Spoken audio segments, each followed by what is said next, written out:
Union budget 2023 से 24 महत्वपूर्ण बिंदु। नए टैक्स सिस्टम में 7 से घटाकर 5 टैक्स स्लैब। नई टैक्स व्यवस्था का ऐलान। 3 से 6 लाख की कमाई पर 5% टैक्स, 6 से 9 लाख की कमाई पर देना होगा 10% टैक्स, 7 लाख की कमाई पर नहीं देना होगा कोई टैक्स, 9 से 12 लाख पर देना होगा 15% टैक्स। पुरानी टैक्स व्यवस्था को खत्म किया। टैक्स स्लैब में बदलाव किया गया। अब नए टैक्स स्लैब में 5 लाख की बजाय 7 लाख तक की आय पर कोई टैक्स नहीं लगाया जाएगा। इलेक्ट्रिक व्हीकल भी होंगे सस्ते। देसी मोबाइल फोन, कैमरा और लेंस सस्ते होंगे। कुछ मोबाइल फोन और कैमरे के लेंस सस्ते होंगे। गोल्ड सिल्वर के सामानों पर कस्टम ड्यूटी बढ़ाई जाएगी। सोने चांदी का इस्तेमाल करके बनाए जाने वाले सामान महंगे हो जाएंगे। देशी किचन चिमनी महंगी होगी।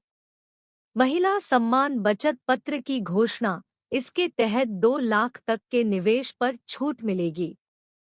अगले 3 सालों में सरकार आदिवासी छात्रों को समर्थन देने वाले 740 एकलव्य मॉडल स्कूलों के लिए 38,800 शिक्षकों और सहायक कर्मचारियों को नियुक्त करेगी। 2030 तक 5 MMT ग्रीन हाइड्रोजन उत्पादन का लक्ष्य। डिजिलॉकर, आधार को निवास का प्रमाण माना जाएगा। डिजिलॉकर को और सुरक्षित बनाया जाएगा। देश में 50 नए एयरपोर्ट, हेलीपोर्ट और एरोड्रम बनाए जाएंगे। पीएम आवास योजना का आवंटन 66% बढ़ाकर 79,000 करोड़ किया गया। रेलवे की नई योजनाओं के लिए 75,000 करोड़ का प्रावधान। रेलवे के लिए 2.4 लाख करोड़ का बजट। भारतीय मिलेट संस्थान का गठन किया जाएगा। मोटे अनाज को बढ़ावा देने के लिए अन्नश्री योजना। मेडिकल उपकरणों के लिए मल्टी इक्विपमेंट स्कूल होंगे। साल 2047 तक एनीमिया उन्मूलन का लक्ष्य रखा गया। इंफ्रा पर खर्च 33% बढ़ाकर 10 लाख करोड़ किया गया। सरकार ने नए टैक्स रिजीम के तहत इनकम टैक्स के स्लैब में बदलाव किए हैं।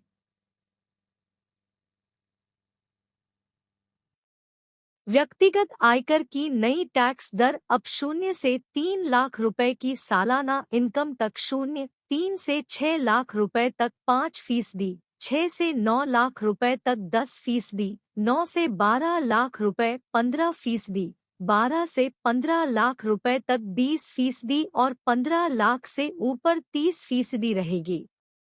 वित्त मंत्री निर्मला सीतारमण ने रेलवे के लिए 2.40 लाख करोड़ रुपए का ऐलान किया, जो अब तक का सबसे बड़ा रेल बजट है।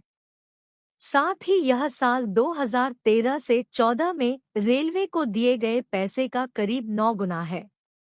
निर्मला सीतारमण ने 5.94 लाख करोड़ के रक्षा बजट का ऐलान किया। इस बार रक्षा बजट में सरकार ने नए हथियारों की खरीद, सशस्त्र बलों के आधुनिकीकरण, रक्षा क्षेत्र से जुड़े इंफ्रास्ट्रक्चर और आत्मनिर्भर भारत पर खासा जोर दिया है।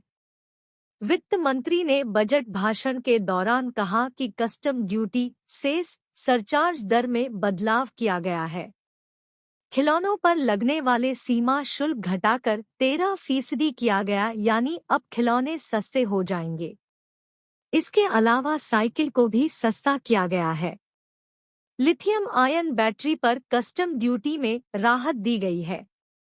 वहीं चांदी पर कस्टम ड्यूटी बढ़ाई गई है। इसका चांदी कुछ महंगी होगी। वहीं सिगरेट महंगी होगी और किचन इलेक्ट्रिक चिमनी भी महंगी हो जाएगी। वित्त मंत्री ने बताया कि अगले 3 वर्षों में 740 एकलव्य मॉडल आवासीय विद्यालयों के लिए 38,000 शिक्षकों की भर्ती की जाएगी। इससे रोजगार के अवसर बढ़ेंगे। वहीं बच्चों की शिक्षा व्यवस्था भी बेहतर होगी। अगले वित्त वर्ष में जीडीपी के 5.9% पर रहेगा राजकोषीय घाटा। वित्त मंत्री निर्मला सीतारमण ने अगले वित्त वर्ष के दौरान देश के राजकोषीय घाटा या फिस्कल डेफिसिट के जीडीपी के 5.9% पर रहने का अनुमान जताया।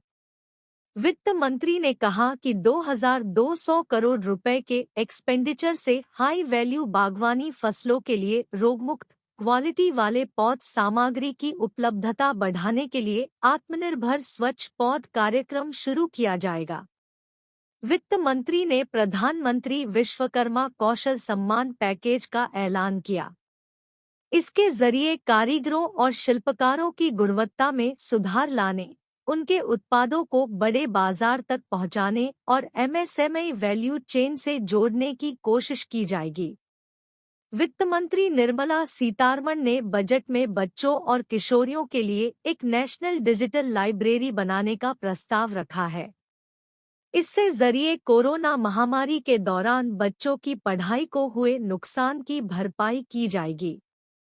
महिला सम्मान बचत पत्र योजना शुरू होगी। इसमें महिलाओं को 2 लाख की बचत पर 7.5% का ब्याज मिलेगा। वरिष्ठ नागरिक खाता स्कीम की सीमा 4.5 लाख से 9 लाख की जाएगी।